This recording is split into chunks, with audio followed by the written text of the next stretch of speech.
Engineering ಮುಗಿಸ್ಕೊಂಡಿದ್ದಂತಹ ಆ ಜೋಡಿ ಒಟ್ಟಿಗೆ ಮದುವೆಯಾಗಿ ಕೆಲಸ ಕೂಡ ಒಟ್ಟಿಗೆ ಮಾಡ್ಕೊಂಡು ಹೋಗ್ತಾ ಇದ್ರು.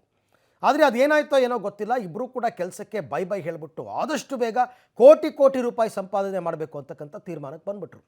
ಇದರ ಹಿನ್ನೆಲೆಯಲ್ಲಿ ಈಗ ಗಂಡ ಪೊಲೀಸರ ಬಂಧನಕ್ಕೆ ಒಳಗಾಗಿದ್ದರೆ ಹೆಂಡತಿ ತಲೆ ಮರೆಸ್ಕೊಂಡಿದ್ದಾಳೆ. ಅಷ್ಟಕ್ಕೂ ಅವರು ಶುರು ಮಾಡಿದಂತಹ ವ್ಯವಹಾರ ಏನು, ಅರೆಸ್ಟ್ ಆಗಿದ್ದು ಯಾಕೆ ಅನ್ನೋದಕ್ಕೆ ಸಂಬಂಧಪಟ್ಟ ಡೀಟೇಲ್ಸ್ ಇದೆ, ನೋಡೋಣ ಬನ್ನಿ. ಸಂಬಳದ ದುಡ್ಡಲ್ಲಿ ಬದುಕೋದ್ ಕಷ್ಟ. ಸಾಫ್ಟ್ವೇರ್ ಕೆಲಸ ಬಿಟ್ಟು ದಂಪತಿಯಿಂದ ದೋಖ.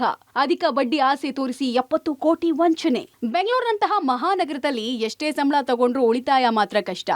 ಎಷ್ಟೇ ದುಡ್ಡಿದ್ರೂ ಅಷ್ಟೇ ಖರ್ಚಾಗುತ್ತೆ. ಇದು ಸಾಮಾನ್ಯವಾಗಿ ಎಲ್ಲರೂ ಮಾತಾಡೋ ಮಾತು. ಜೆಪಿ ನಗರ ನಿವಾಸಿಗಳಾದ ಸೌಮ್ಯ ಮತ್ತು ಪ್ರದೀಪ್ ಅನ್ನೋರು ಎಂಜಿನಿಯರಿಂಗ್ ಮುಗಿಸಿ ಖಾಸಗಿ ಕಂಪನಿಯಲ್ಲಿ ಕೆಲಸ ಮಾಡ್ತಾ ಇದ್ರು. ಕೈ ತುಂಬಾ ಸಂಬಳ, ಹೈ ಫೈ ಲೈಫು ಎಲ್ಲವೂ ಚೆನ್ನಾಗೇ ಇತ್ತು. ಆದ್ರೆ ಅದೊಂದು ದಿನ ದಂಪತಿಗಳಿಬ್ರು ಕೋಟಿ ಹಣ ಮಾಡೋ ಆಸೆಯಲ್ಲಿ ಗಂಡನ ಹೆಸರಿನ ಹೆಂಡತಿ ಹೆಸರಿನ ಮ್ಯಾ ಸೇರಿಸಿ ಪ್ರಮ್ಯಾ ಅಂತ ಕಂಪನಿಯೊಂದನ್ನು ಓಪನ್ ಮಾಡಿದ್ರು. 30% ಬಡ್ಡಿ ನೀಡುವ ಬಗ್ಗೆ ಜಾಹೀರಾತು ಕೊಟ್ಟು ಜನರಿಂದ 10,000ದಿಂದ 15 ಲಕ್ಷದ ತನಕ ಪ್ರಮ್ಯಾ ಇಂಟರ್ನ್ಯಾಷನಲ್ಗೆ ದುಡ್ಡು ಹಾಕಿಸ್ಕೊಳ್ಳೋಕೆ ಶುರು ಮಾಡಿದ್ರು. ಜಾಹೀರಾತು ನೋಡಿ ಅಧಿಕ ಬಡ್ಡಿ ಆಸೆಗೆ ಬಿದ್ದ ಜನ 1,000ದಿಂದ ಲಕ್ಷದವರೆಗೂ ಹೂಡಿಕೆ ಮಾಡಿದ್ರು. ಮೊದಲ 6 ತಿಂಗಳು ಕೊಟ್ಟ ಮಾತಿನಂತೆ 30% ಹಣವನ್ನು ವಾಪಸ್ ಮಾಡಿದ್ರು.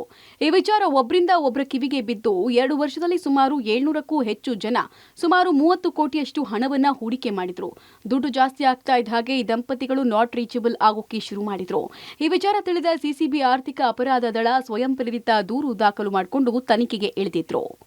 ಪ್ರಾಥಮಿಕ ತನಿಖೆಯಲ್ಲಿ ಪ್ರದೀಪ್ ಮತ್ತು ಸೌಮ್ಯರ ಬ್ಯಾಂಕ್ ಡೀಟೇಲ್ ಕಲೆಕ್ಟ್ ಮಾಡಿದ ವೇಳೆ 2 ವರ್ಷದಲ್ಲಿ ಸುಮಾರು 70 ಕೋಟಿ ಹಣದ ವ್ಯವಹಾರ ಮಾಡಿರೋ ಬಗ್ಗೆ ಮಾಹಿತಿ ಸಿಕ್ಕಿತ್ತು. ಪರಿಣಾಮ ಪ್ರಮ್ಯಾ ಇಂಟರ್ನ್ಯಾಷನಲ್ ಮಾಲೀಕ ಪ್ರದೀಪ್ ಬಂಧನ ಮಾಡಿದ್ರು. ವಿಚಾರ ತಿಳಿದ ಪತ್ನಿ ಸೌಮ್ಯ ನಾಪತ್ತೆಯಾಗಿದ್ದಾರೆ.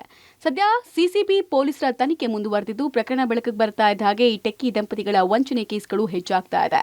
ಶಾರ್ಟ್ಕಟ್ನಲ್ಲಿ ದುಡ್ಡು ಮಾಡೋಕೆ ಹೋದ ದಂಪತಿ ಜೈಲು ಪಾಲಾಗಿದ್ರೆ, ಅಧಿಕ ಬಡ್ಡಿ ಆಸೆಗೆ ಬಿದ್ದ ಜನರು ಹಣ ಕಳ್ಕೊಂಡು ಮುಖಾಮುಖ ನೋಡ್ಕೊಳ್ಳೋ ರೀತಿಯಾಗಿದೆ. Umesh, crime bureau, public TV.